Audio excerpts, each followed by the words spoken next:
হে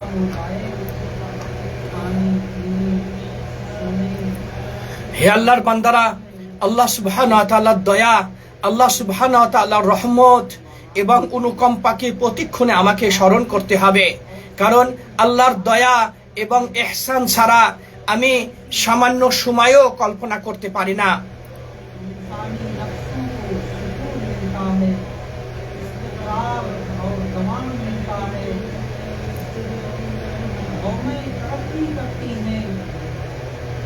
হে আল্লাহর বান্দারা, আল্লাহর পক্ষ থেকে শান্তি এবং নিরাপত্তা লাভ করা, এইটি হচ্ছে সবচেয়ে ব্যক্তির জীবনে বড় একটি পাওয়া। কারণ যেই দেশে এই শান্তি এবং নিরাপত্তা ভুলুণ্ঠিত হয়, সেই দেশের জনগণ কশ্চিনকালেও সুখে শান্তিতে বসবাস করতে পারে না। যতই সম্পদশালী হোক না কেন, অনিশ্চয়তার মধ্যে তারা দিনাতিপাত করে থাকে।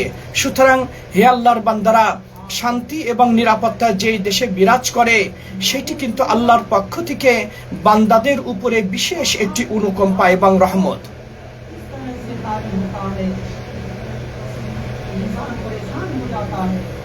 অনেক সময় দেখা যায় ব্যক্তির যখন অশান্তিতে এবং নিরাপত্তাহীনতায় ভোগে, তখন কিন্তু ব্যক্তি সার্বক্ষণিকভাবে সে মৃত্যু কামনা করে। সেই দেশে কশ্চিনকালেও সে বসবাস করতে সম্মতি জ্ঞাপন করে না।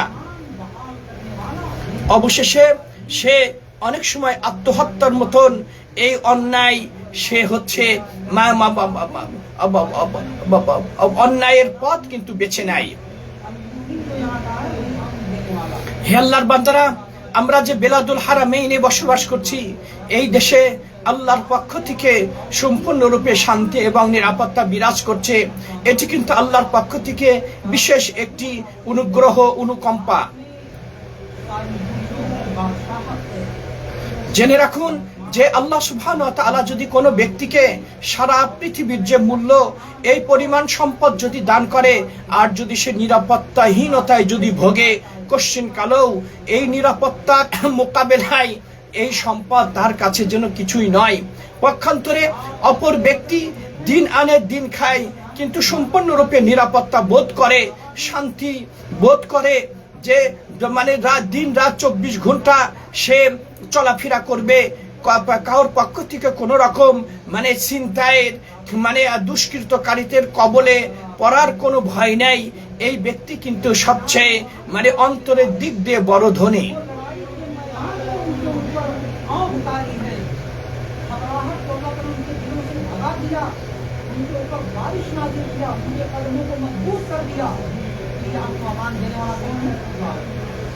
সুতরাং হে আল্লাহর বান্দারা, যারা হচ্ছে আমাদের দেশের শান্তি এবং নিরাপত্তা নষ্ট করার প্রচেষ্টা চালায়, আপনারা তাদের ব্যাপারে সচেতন থাকবেন। দেখবেন যে নিশ্চয় এই দেশের সাথে যারা শত্রুতা পোষণ করে, তারা কশ্চিনকালেও তারা হচ্ছে খাঁটি মুসলমান হিসাবে নিজেকে দাবি করতে পারে না।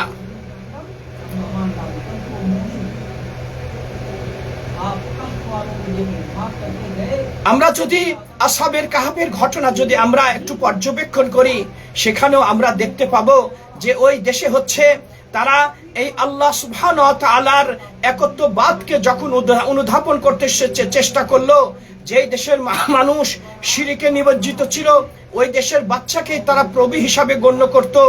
এই প্রতিকূল পরিবেশে কয়েকজন যুবক যখন গবেষণা করে আল্লাহর একত্ববাদকে বুঝতে শুরু করলো, তখন তাদের উপরে নিরাপত্তা তাদের উপরে কিন্তু অশান্তি নেমে আসলো এবং তারা নিরাপত্তাহীনতায় ভুগছিল। সেই সময় আল্লাহ সুবহানাহু ওয়া তাআলা তাদেরকে নিরাপত্তা দান করলেন, বললেন যে তোমরা গর্তের মধ্যে ঢুকে পড়ো। আল্লাহ সুবহানাহু ওয়া তাআলা সেইখানে তাদেরকে 300-900 বছর এই গুহাইতে সুখে শান্তিতে রেখেছিলেন।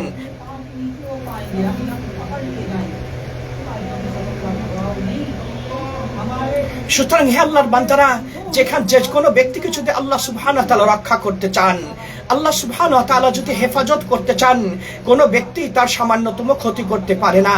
রাসূল আকরাম সাল্লাল্লাহু আলাইহি ওয়াসাল্লাম আবু বকরকে সঙ্গে নিয়ে যখন হচ্ছে হিজরত, মক্কায় থেকে মদিনায় হিজরত করছেন, শত্রুরা গোটা মক্কাতে তাদেরকে খোঁজাখুঁজি করছে, তালাশ করছে। এই সময় তারা গর্তের মধ্যে আশ্রয় নিলেন। রাসূল সাল্লাল্লাহু আলাইহি ওয়াসাল্লামের সম্পূর্ণরূপে আল্লাহর উপরে আস্থা ছিল যে আল্লাহ আমাদেরকে রক্ষা করবেন। কিন্তু আবু বকর রাদিয়াল্লাহু তাআলা আনহু নিজের জন্য নয়, রাসূলের জন্য তিনি অস্থিরতা বোধ করছেন, অশান্তি মানে যেন তার মধ্যে ব্যাপক আকারে কাজ করছে। এই দৃশ্য রাসূল সাল্লাল্লাহু আলাইহি ওয়াসাল্লাম অবলোকন করে আবু বকরকে অভয় প্রদান করে বলছেন, আবু বকর চিন্তা করো না, তুমি কি ধারণা করেছো যে আমরা এখানে দুইজন রয়েছি, বরং আমাদের সঙ্গে তৃতীয় জন আমাদের মহান রব্বুল আলামিন সঙ্গে রয়েছেন। সুতরাং হে আল্লাহর বান্দারা, আল্লাহ সুবহানাহু ওয়া তাআলা যদি কাকে রক্ষা করতে চান, সারা পৃথিবীর মানুষ একত্রিত হয়েও তার সামান্যতম কোনো ক্ষতি করতে পারবে না। আমরা স্পষ্ট ভাষায় বলে দিতে যাই, বলিষ্ঠ কণ্ঠে আমরা এই মেসেজটা বিশ্ববাসীর কাছে পৌঁছে দিতে চাই যে এই সেই আল্লাহর উপর আমাদের আস্থা রয়েছে। সুতরাং যারা আমাদের এই দেশের শান্তি এবং নিরাপত্তা ভুলুণ্ঠিত করতে চাই, তাদের চেষ্টা ইনশাআল্লাহ কশ্চিন কালেও মানে সফল হবে না।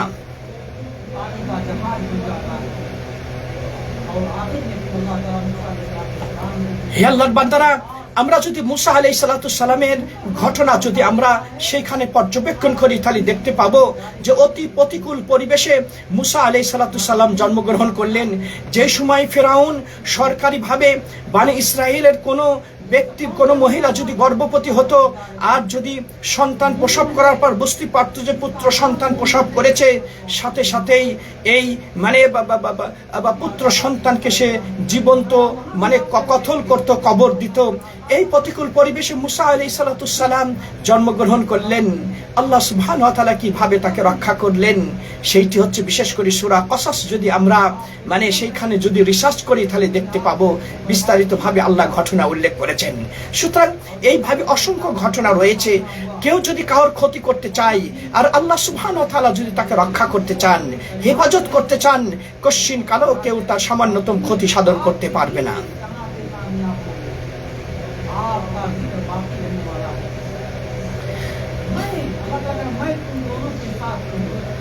মুসা আলাইহিস সালাম ক্রমান্বয়ে সেই ফেরাউনের বাসায় তিনি হচ্ছে প্রতিপালিত হচ্ছেন।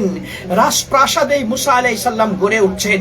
সেইখানেই মুসা আলাইহিস সালামের মা যখন এই কলেজার টুকরাকে বাক্সুর মধ্যে করে সমুদ্রে ফেলে দিচ্ছেন, মা অশান্তি বিরাজ করছে। কিন্তু আল্লাহ রাব্বুল আলামিন মুসার মাকে অভয় প্রদান করে বলছেন, সান্ত্বনা প্রদান করে বলছেন, আমি তোমার কাছে তোমার সন্তানকে কলেজার টুকরাকে ফিরিয়ে দেব। এইভাবে মুসার বোন পিছে পিছে যাচ্ছে।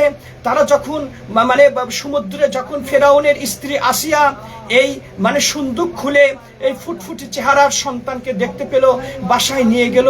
ফেরাউন দেখার সাথে সাথে চমকে উঠল, মনে হয় এই ব্যক্তি হচ্ছে আমার সিংহাসনের মানে পতন ঘটাবে। অবশেষে ফেরাউনকে আসিয়াকে বলছে একে ফেলে দাও। আসিয়া ফেরাউনকে অভয় প্রদান করছে, আমরা নিঃসন্তান, এ আমাদের বাসায় গড়ে উঠবে, কিভাবে আমাদের বিরোধিতা করবে। তখন মুসা কাহর দুধ পান করে না। মুসার বোন বলে, একজন মহিলার আমি সন্ধান পাই, তার দুধ হয়তো পালন করবে। অবশেষে মুসার মায়ের দুধই পান করলেন। আল্লাহ সুবহানাহু ওয়া তাআলা মুসার মায়ের কোলে মুসাকে ফিরে দিলেন। এই ঘটনাগুলো ঘটছে, কেউ কিন্তু বুঝতে পারছে না, সবকিছু আল্লাহ রাব্বুল আলামিন ব্যবস্থা করে দিলেন। তো এইভাবেই আল্লাহ সুবহানাহু ওয়া তাআলা যাকে হেফাজত করবেন তাকে ক্ষতি করার মতন পৃথিবীতে কেউ নেই।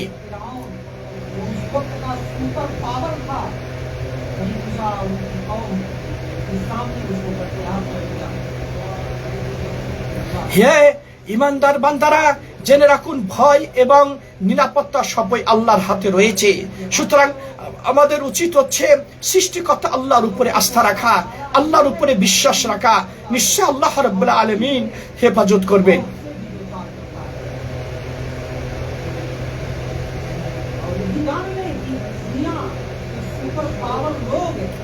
হে আল্লাহর বান্দারা, আমরা একমাত্র আল্লাহকেই সবসময় অন্তরে ভয় করব, আল্লাহ ছাড়া অন্য কাউকে ভয় করব না। দেখবেন আপনি মানে অন্তরের প্রশান্তি লাভ করবেন, আল্লাহর সাথে সম্পর্কটা সুদৃঢ় রাখবেন। দেখবেন আপনি পৃথিবীর মধ্যে সবচেয়ে বড় ধনী।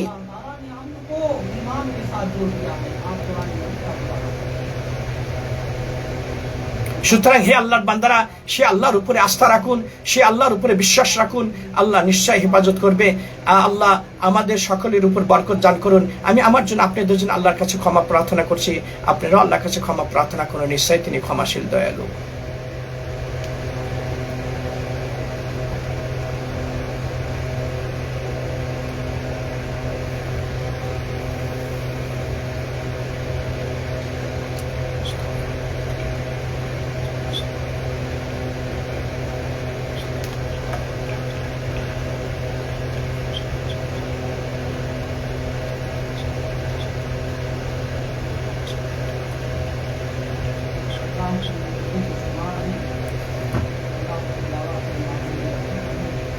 সমস্ত প্রশংসা সে আল্লাহর জন্য, যিনি যাবতীয় নিয়ামতের একমাত্র প্রকৃত হকদার, যিনি হচ্ছে প্রকৃত প্রশংসার প্রকৃত হকদার। আমরা সেই আল্লাহর প্রশংসা করছি। দরুদ ও সালাম বর্ষিত হোক বিশ্বনবী মুহাম্মদ সাল্লাল্লাহু আলাইহি সাল্লামের উপর, তার পরিবার পরিজন, সাহাবান আজমাইন কেরামের উপরে। হে আল্লাহর বান্দারা, আল্লাহকে ভয় করে চলুন, তাকওয়া অবলম্বন করে চলুন। যে ব্যক্তি তাকওয়া অবলম্বন করে চলবে, সেই ব্যক্তি সফল কাম হবে।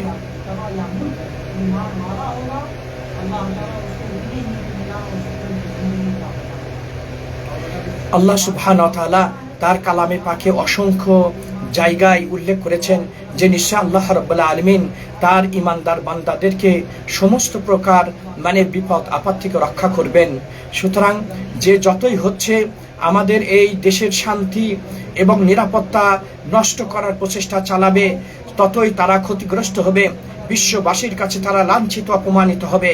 আমাদের আল্লাহর উপরে আস্থা রয়েছে, আল্লাহ সুবহানাহু ওয়া তাআলা নিশ্চয় আমাদেরকে হেফাজত করবেন। ইব্রাহিম আলাইহিস সালাম এই দেশের শান্তি এবং নিরাপত্তা লাভ করে আল্লাহর কাছে দোয়া করেছিলেন। সুতরাং মা বাবা এবং মূর্তি থেকে সম্পূর্ণরূপে তিনি বিরত থেকেছিলেন। সুতরাং আল্লাহ সুবহানাহু ওয়া তাআলা আল্লাহর এই সমস্ত প্রিয় বান্দাদের দোয়া কবুল করেছেন। সুতরাং আমরা যারা এই দেশের ক্ষতি সাধন করতে চাই, তাদের কাছে আমরা সঠিক মেসেজ পৌঁছতে যেতে চাই, তোমরা তোমাদের ঘর সামলাও, খবরদার আমাদের এই পবিত্র শান্তি নিরাপত্তার দেশে তোমরা অশান্তি সৃষ্টি করার চেষ্টা করবা না।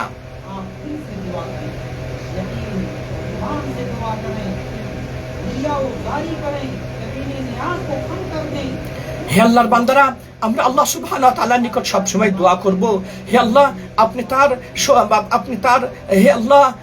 তার আপনার ইমানদার বান্দাদেরকে আপনি হেফাজত করুন, আপনি রক্ষা করুন, সকল প্রকার ষড়যন্ত্রকারীর ষড়যন্ত্র থেকে আল্লাহ তাদেরকে হেফাজতে রাখুন।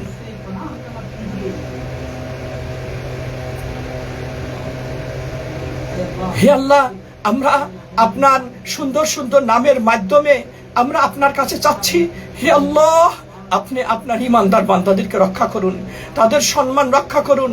আল্লাহ আমাদের এই দেশের শান্তি এবং নিরাপত্তা আল্লাহ অক্ষত রাখুন।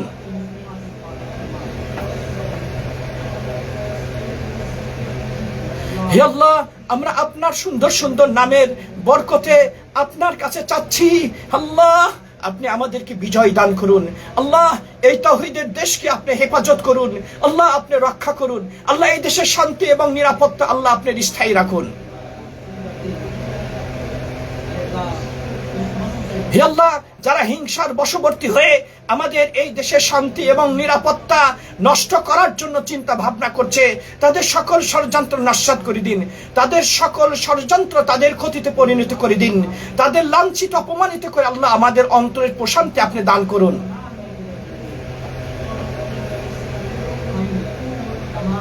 হে আল্লাহ, আমরা আপনার উপরেই আমাদের দেশের শান্তির দায়িত্ব ভার অর্পণ করলাম। এইভাবে সকল প্রকৃতপক্ষে যারা মুসলমান রয়েছে, আল্লাহ মুসলমানের দায়িত্ব আপনার উপরে আমরা অর্পণ করলাম, আপনি আমাদের দায়িত্বভার গ্রহণ করে আমাদেরকে রক্ষা করুন।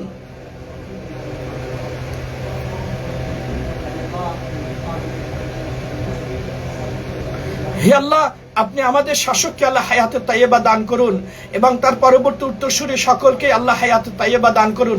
তাদেরকে আল্লাহ উত্তম সঙ্গী দান করুন, যারা তাদেরকে ভালো কাজের পরামর্শ প্রদান করবেন। হে আল্লাহ, আপনি প্রত্যেক দেশে প্রত্যেক স্থানে সমস্ত মুসলমানের অবস্থা সংশোধন করে দিন, তাদেরকে হেফাজতে রাখুন, তাদেরকে নিরাপত্তার চাদরে ঢেকে রাখুন ইয়া রাব্বুল আলামিন।